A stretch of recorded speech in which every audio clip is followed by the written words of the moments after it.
Let's go. Welcome to the Trusted Leader Show. I'm your host, David Horsager.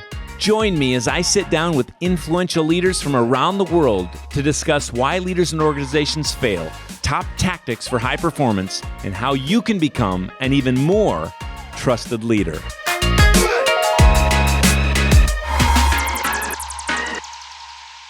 Today's show is sponsored by Sourcewell. Welcome to the Trusted Leader Show. It's David Horsager. Today, I've got a special guest. He's the CEO and Executive Director of Sourcewell. Welcome to the show, Dr. Chad Coauette. Yeah, thank you, David. It's a pleasure to be here. Well, this has been a long-time friendship with you, with your organization, and so this is a special treat for us. But for those that don't know Dr. Chad, tell us a few things just about you, who you are, what you love. Yeah, well, thanks. That's a big question. I'll keep it very, very brief. But I'm a farm kid from northwestern Minnesota and grew up on a crop farm with a couple siblings and some uncles that my dad farmed with. Grew up there, learned a lot of great work ethic from that group. Went to the University of North Dakota. Came out of that great degree from that fantastic university. Got to give them a plug. And spent the first 15 years of my career in higher education, progressing into various levels of leadership, and eventually then left higher education and have been at Sourcewell for the last 8 years as the executive director and CEO. But outside of work, and I know you asked some questions around that, also a proud father of two, a husband of 20 years, and just really love spending time with our family, outdoors and hunting, fishing, and just really enjoying all that Minnesota and central Minnesota where we live has to offer. Well, we're going to talk about just briefly about leadership. You know, Sourcewell's grown by massive leaps and bounds over the last few years, even since you've been at the helm. But what about you? You know, we find that trusted leaders tend to lead themselves well. Do you have any habits or routines that you do every day to make sure you're healthy as a leader, you know, personally?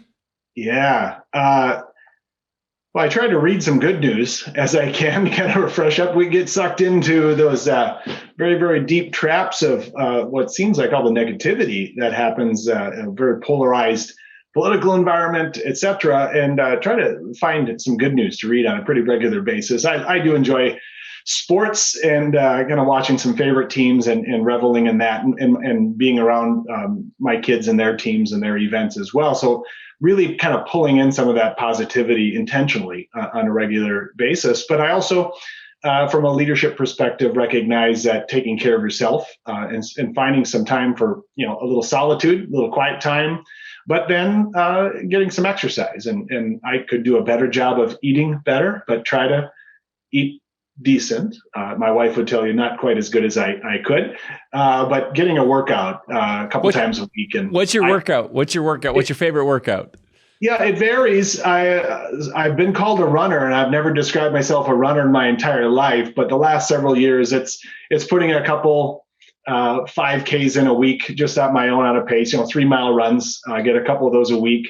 When it's nicer out and the roads are not icy, I like to switch that up periodically with a nice long bike ride, and then do some sort of physical lift activity most of the time now. And it's as I'm in my home office, just outside of these doors is a little room where a lot of just your own weight type stuff versus a great big weight room, which I do appreciate having access to those facilities, and we have that facility at Sourcewell. So whenever things get back to a little bit more normal, I will look forward to sliding back into the weight room periodically as well. When you're back, you've got a pretty long commute. What are you doing on that commute? Yeah, it's varied. In my almost 8 years of being at Sourcewell, I will tell you early on, some of my drives back and forth were either radio off, just quiet, or just rocking it out to some good 80s classic music just to kind of wind down for the day. I've been switching it up a lot lately, that I've been audible different podcasts, lots of learning opportunities as well. So sometimes it depends on the day of what that looks like, but typically it's some learning, maybe a phone call or two that I need to make on the way that I haven't talked to someone in a little while. It's a great time to connect. not so much in the early morning drive. They don't appreciate that phone call if they're retired and it's 7 a.m, but that 4, 5, 6 o'clock phone call on the way home is a nice way to wind down and connect as well. For those that don't know Sourcewell, let's jump there, and we're going to jump back to personal a little bit. But, Sourcewell, in my mind, it's just an amazing story that is really built on trust. Yeah. Can you just give us the story? It wasn't NJPA, became Sourcewell, but just a brief of what you do and how you do it and the difference it makes. Yeah, thanks for that invitation. So I can give, as David could say, a really long story. I'll try to keep it brief. And Sourcewell is a self-funded government organization that really exists to help with community success. Originally, that meant distinctly serving the 5 counties in and around Staples, Minnesota, where our headquarters is. It's expanded much beyond that. But we like to think of ourselves as a force multiplier for public agencies. So think cities, counties, municipalities, states, nonprofits, those entities we are able to serve as a public entity. And we bring services alongside them that help them achieve community success for whatever that means for them. And we do it in a variety of ways. The largest service that David knows us best for is something called cooperative purchasing, where we help and have on contract multiple vendors, supplier partners that can help put the great goods and services at the fingertips of those entities that sometimes have a hard time as a public entity accessing and getting access to great products and services at a great price. We help that process, help streamline that process. And we do that service on a national, North American, quite frankly, scale. And then we also have a technology division, which helps K-12 districts with some of their technology opportunities, whether that's helping make connections with some math challenges that students are having, or if it's an institution-wide, organization-wide ERP system for finance. So that's a technology side. And then we do really pay some special attention to those 5 counties in and around Staples. The reason why we came into existence as an organization in the mid-70s was to really help those 5 counties around Staples do things they otherwise couldn't do on their own, and really create some levels of efficiencies and provide professional development and training that just really lifts up those communities, those school districts, those cities and counties to achieve more and really create unique partnerships. So as David said, we've been around for a long time. We've been around since the 70s. We had a very entrepreneurial member of our team join in 1998, long before I started. And the Mike Hike is his name, the entrepreneur, to give Mike credit. And really, Mike put the organization on a course through how we have grown our cooperative purchasing services. It took about a dozen years really to get the momentum really built, but it's continued and grown and has allowed the organization to grow from when I started July 1st of 2013, we had about 60 employees. And today, as we're looking in March 2021, we're at about 300 staff and have an office in Staples, Minnesota, as well as a location in St. Paul, and serve, again, as I stated, really with some of our services across North America. So what was an idea in 1998 to serve differently and really grow how we help public entities through trust, through learning and connecting with the members we're serving, how to best fit their needs and do it in a compliant way, and build incrementally over time, that we have now been able to really accelerate that good work to serve even more people. But it took that entrepreneur in 1998 and a heck of a lot of trust between the organization and the board and the region as a whole to get where we're at today. Just very, very proud of that work. I am too. And, that's very close to where I grew up, in one of the poorest counties in Minnesota.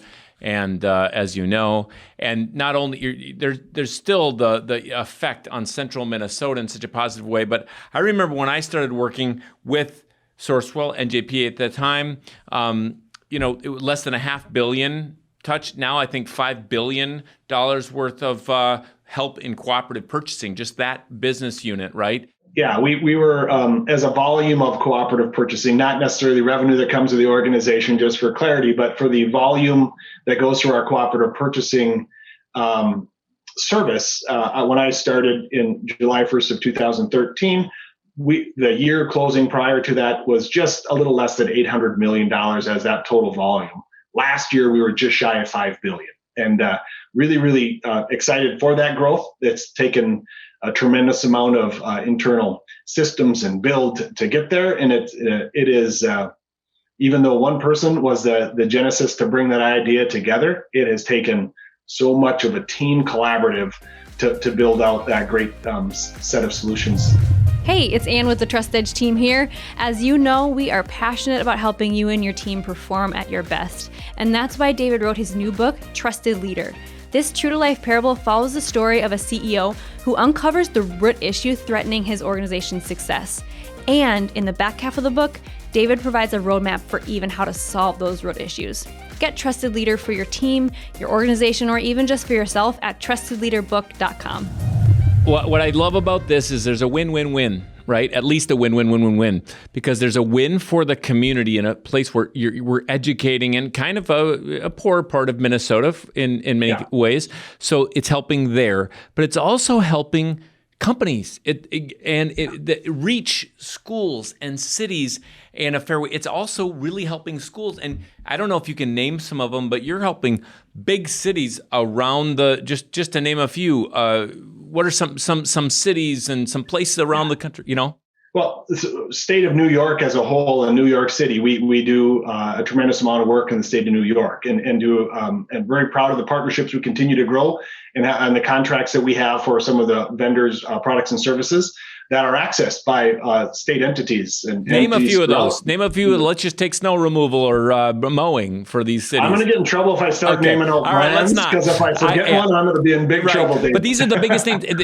What you're able to do is help them be able to buy what they need, the best quality, specific item for them that they could not have got alone, especially at the price. So you're winning here. You're taking, we talk about trust. We talk about the challenge of contracts and agreements and all these kind of things we have to deal with, and how it slows things down, and how when we increase trust because of who we work with or how we do it, or both the platform, the relationships, all these kind of things, we can speed up trust. We can take costs down, and this is just I think Sourcewell at the core does such a great job of increasing trust in a way that lowers costs in many ways for all involved.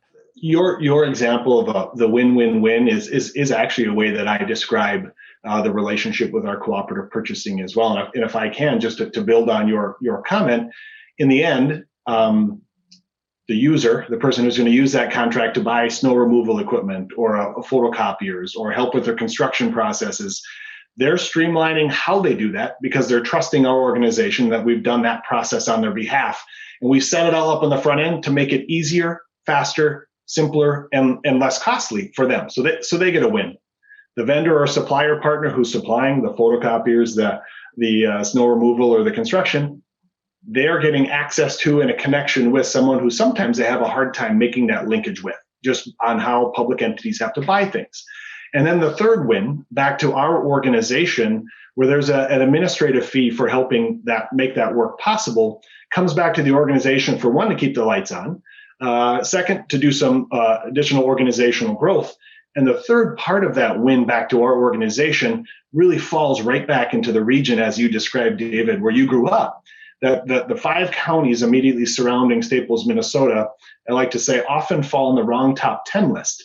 They're in the top 10 poorest or most economically disadvantaged counties in the state.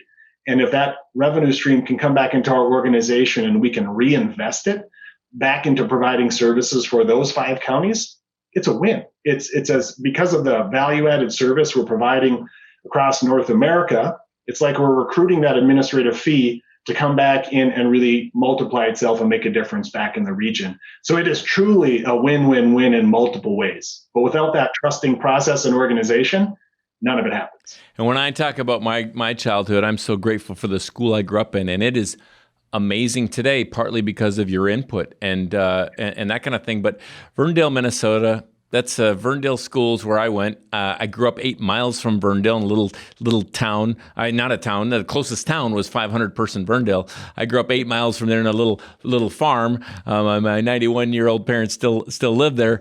But the reason it's poor is, one, we didn't have the best soil in the state, but we tried to farm. And number two, no lakes. Everywhere else in the state has an enormous amount of lakes where all the money is, and we didn't. But which Minnesota is known for the lakes, and we had one of the counties with the least in the state.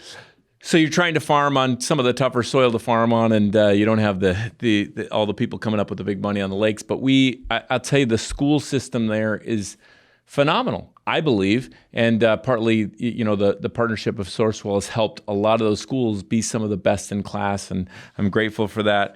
Let's just take your leadership role. You're leading, in essence, a government agency. You're dealing with corporate folks. You're dealing with, it's such a unique environment to lead. You've led a whole lot of growth in number of people as the CEO to now.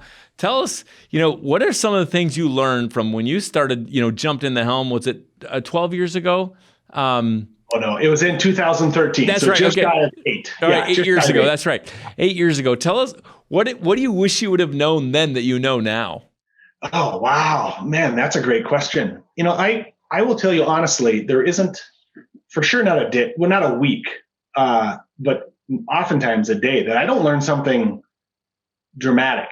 And I mean, not like, something that slaps me alongside the head dramatic, but something that is really from the team we've brought on, from the great groups we interact with, something that doesn't somehow influence how we continue to be a learning organization and do something slightly different to improve and or strategically get better. And I think one of the things that I had to learn early on, and it was a part of my transition as a leader in higher education into the work that I'm in now, and then being in the leadership seat, I had to start to figure out how to release some of those things that I love to do. There are positions at the organization that we were rapidly bringing on and growing, moving from a 60-person organization to now 300. And there are many of those that I would have loved to have dove deep into. And I can own this. I'm probably the best person in a 10-county area to do this work. But it wasn't my work to do. My work then was to sit back and set up the conditions for success for the person who's going to enter that role. Let's talk about those really quick. I'm going to cut you off because what are the conditions for success? What does that look like? Yeah, so we had to have a trusting organization. We had to have a trusting relationship. We had to have some organizational clarity of what were they going to do? What were they going to be responsible for? What was theirs to really own and grow? Many of the new things we were bringing on early on, nobody had done them before. So when someone was entering that role, they had to be able to be the decision maker from the very beginning. Maybe they weren't the person who came up with the idea, but if they were moving into a leadership role over to that space, they had to determine what's our priority, how are we going to lead our strategy, how are we going to roll this out.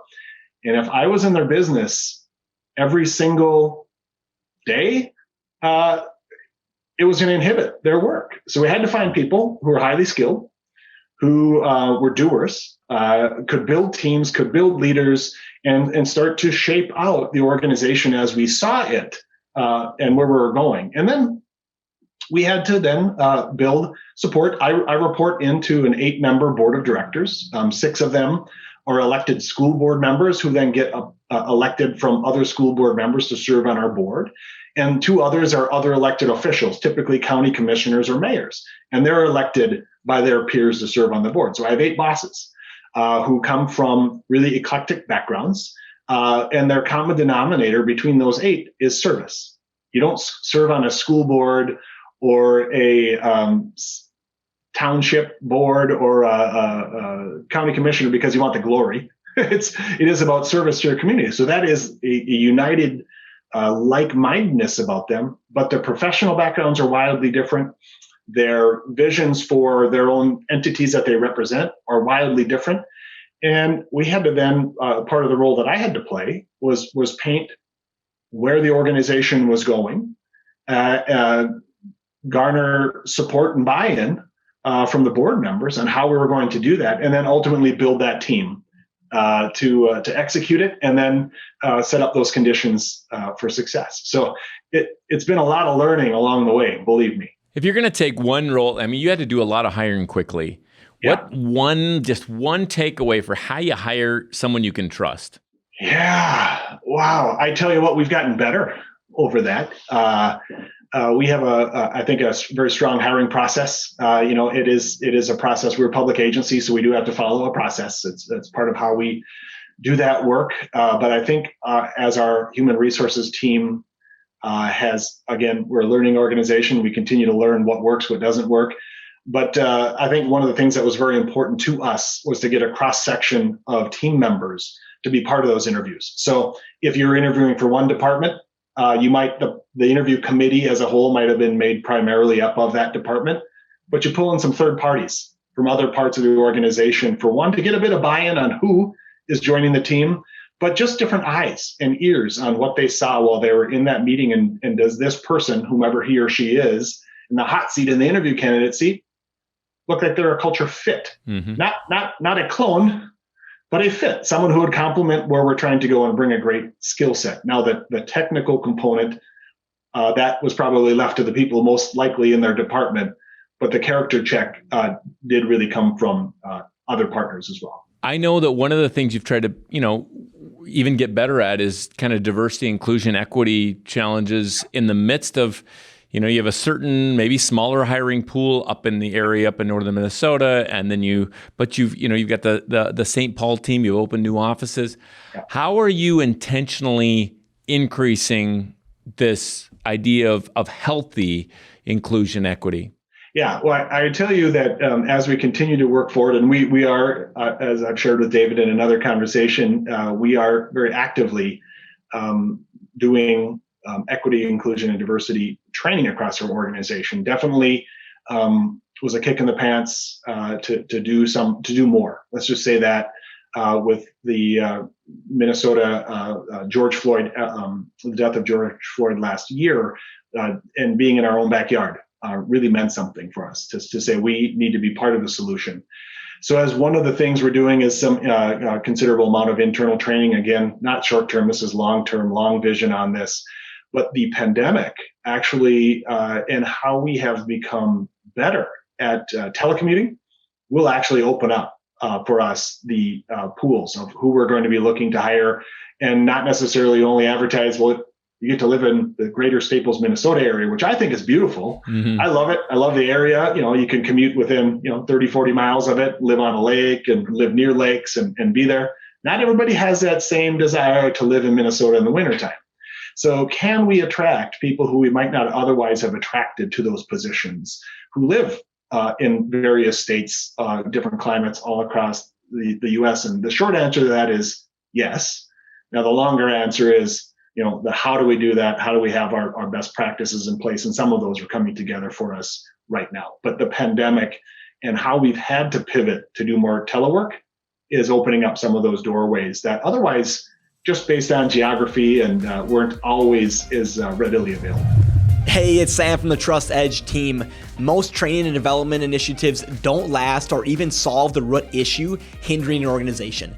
That's where Trust Edge coaching certification comes in. Trust Edge coaches are equipped with a suite of tools to identify, benchmark, and close gaps in trust for good. Because when you solve the real issue, you get measurable results in a culture where people actually want to make an impact. So whether you're a coach with your own clients or a leader training people inside your organization, check out trustedgecoaching.com and see how you can start solving the root issue and get lasting results in your business. And now back to the show. You talked a lot about being a learning organization yet. What's one way you're developing your people consistently? Yeah, one thing that I am super proud of, and it's a board commitment, is for all staff, we have a tuition reimbursement. I'll say it. It's up to $5,000 per year per employee. So that can be applied to either the employee themselves or to one of their family members. So to qualify as one of those, it's somebody they still qualify for their health insurance. So it's a student, I think, up to age 25 or 26, and or a spouse.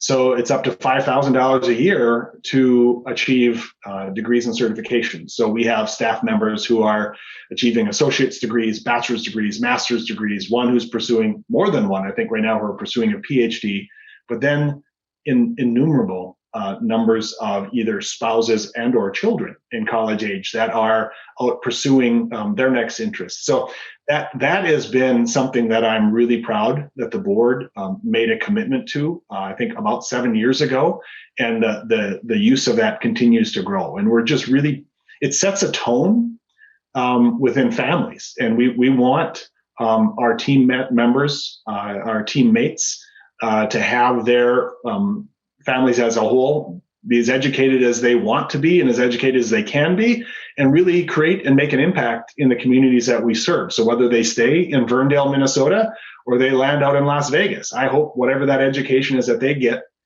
the impact that they've received from those tuition dollars coming from Sourcewell, they get to help make an impact in a community and their family moving forward. So it's creating that multiplier effect. I bet that creates, I mean, it's such a great thing. Many people get a few $1,000s, or some at least organizations, to themselves to get better, the worker. But I mean, that you extend that to spouses and kids and all that kind of stuff. I just can't believe that wouldn't keep in an immense amount of loyalty, and just, wow, they actually took care of that kid in college or whatever. So we have great retention, and we're proud of the great hires we make, and when people join our team, and the folks that stay on the team for a long time as well. So we're very proud of that. It's about time for the lightning round, so you got to get ready for quick answers here, my friend. Sure. But which for a PhD like you, let's see, or Dr. EDD, I before that, I want to just say a huge thank you. We only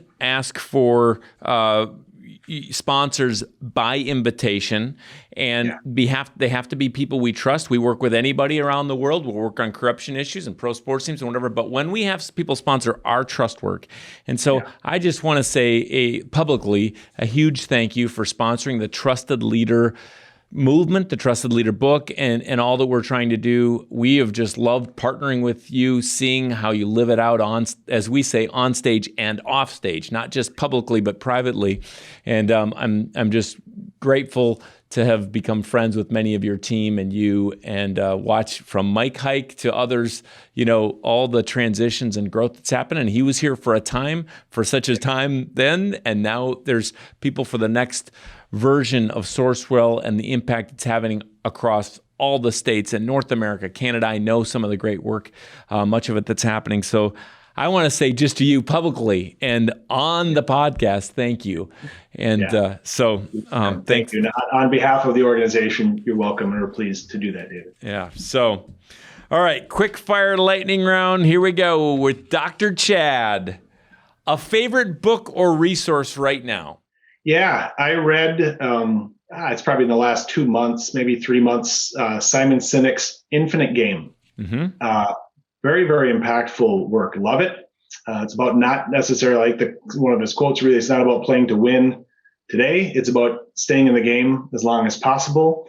And for an organization like ours, it's a service-based organization, staying in the game, making an impact for as long as you possibly can is success. So it's been a meaningful book. Mm-hmm. Great one. A favorite tech gadget or app right now? Just in general, my phone, my iPhone, just in general, just the power that's contained in that for multiple apps, multiple reasons, the ability to stay connected to my kids. It is, I could name lots of hunting gadgets, but nobody else cares about that. Right. There you go. That phone works. How about this?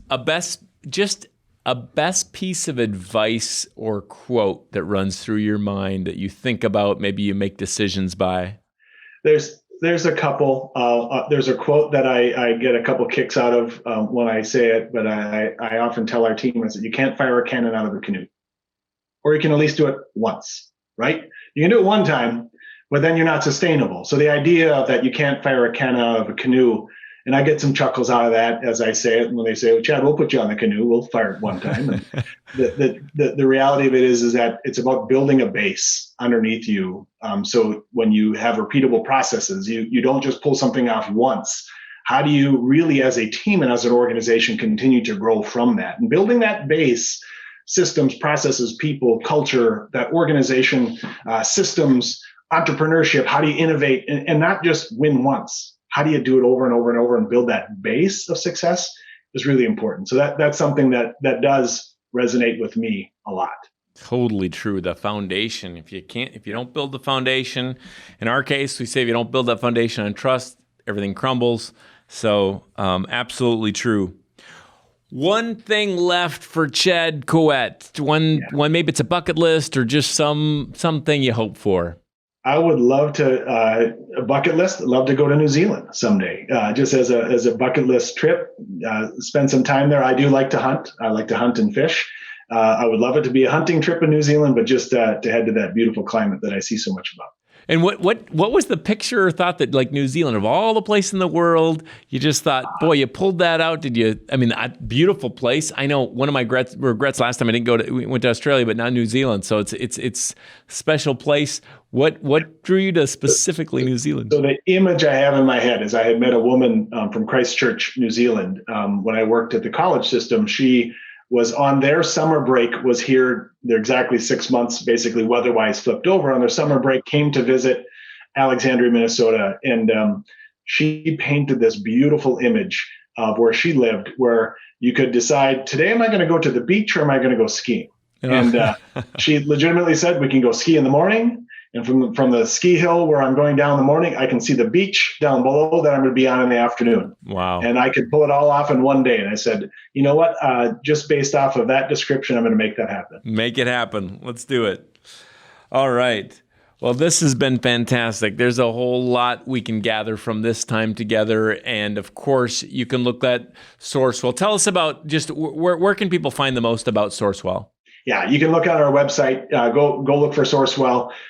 You can scroll through who we are, what we're all about. And if you want to learn more, you can connect with me out on LinkedIn, Chad Coauette at LinkedIn. Pitch me a question. I'll try to guide you to where either I can answer it or make sure that we have somebody who can get you the answer. And we'll put the spelling for both of those exactly in the show notes, trustedleadershow.com, so everybody can see the show notes. And we'll also put the top takeaways as we see it from this show with Dr. Chad Coauette. Before we close up, Dr. Chad, we got to go to the final question. This is the one we ask everyone. Who is a leader you trust and why? Yeah, great question. Flashes back to my first professional supervisor. Her name is Sherry Olson, Dr. Sherry Olson. Sherry is currently college president in Phoenix, the South Mountain Community College. Great friend. In fact, was just on the phone with her 2 weeks ago. She was the one who hired me back in first professional job in 1998. And saw something in a young mid-20-something kids that I probably didn't see in myself. Gave me opportunity to grow. I followed her to another opportunity. Beyond that first opportunity, we worked together and really ended up leading a college through a very, very challenging time. And trust her a lot. And one of the things that I said one of the very first conversations I had with Sherry, and this is get me to my point, so I won't ramble any longer than this, David, is that we committed to, when we started to work in this very challenging situation, I said, Sherry, with all the things that are in front of us, there's not a way that the two of us are going to conquer this list of 1,000 things we need to do. We can pick a few. We're going to make a difference in the time that we're here. And I said, if we can commit to these three things, we're going to communicate, we're going to follow through, and we're going to be transparent with each other and with the team. We locked into those three buckets: communicate, follow through, transparency. And we succeeded. We hung our hats on those, and we lived that out in the time with that organization. They're both interim roles as we were setting the college up for its next success. And because of my first interactions with Sherry, that time teaming with her, I have an ultra high just trust level in great partnership, doing things for the right reasons all the time, on stage and off stage, and really treasure my time with her. And as a trusted colleague and a friend, rely on her on my phone a friend periodically. So shout out to Sherry Olson. That's a good example. Well, we need those. We need mentors. We need colleagues. We need accountability partners, and we certainly need examples. And I think this is where we try to focus not a lot on toxic leadership. Lots of studies and research does that, all the things that are going wrong. We like to focus on trusted leaders that we can exemplify or pull something from, like the Sherrys and the Dr. Chads of the world. So thank you for this. Thank you again for just being an example of trust. Thank you to Sourcewell and all you do for the community in North Central Minnesota, but also just the world and for companies. And I'm looking forward to joining you again this summer. And that's going to be fun at your annual event or a couple events coming up with your leadership team that get the great opportunity to speak at. So remember, you can find everything we've talked about today at trustedleadershow.com, and you can find the show notes, find out where to find Sourcewell and Dr. Chad. Thank you, everyone, for joining us. Until next time, stay trusted.